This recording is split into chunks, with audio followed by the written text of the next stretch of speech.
when you learn this stuff on your own, like you don't know, you don't understand early on, like the pickings and, you know, all these things that like I learned later on that were like important for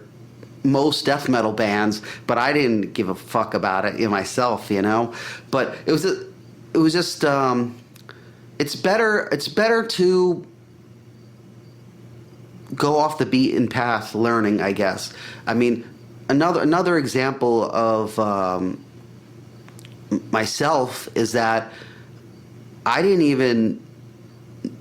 care to know about the drums and guitar locking into each other, as far as like having,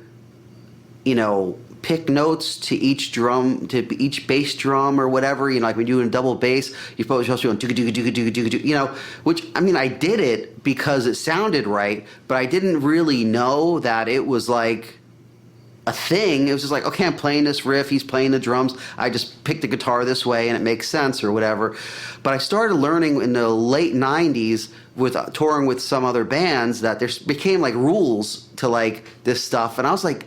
it just seems wrong, you know, because I, besides being into metal, I grew up with a lot of punk and stuff. I grew up with the Dead Kennedys and Black Flag and MDC, all these bands like that, like Agnostic Front, and they didn't give a fuck about like how many notes you're playing in the riff or whatever. You're just picking as fast as you can and going for it. I mean, that's how our you know, early stuff like Onward Golgotha and Mortal Throne, we just fucking went for it, you know. It wasn't like, oh shit, you know, like, as long as it was kind of tight and we knew, okay, we're starting on the one, and just whatever happens in between happens, and it sounds fucking good.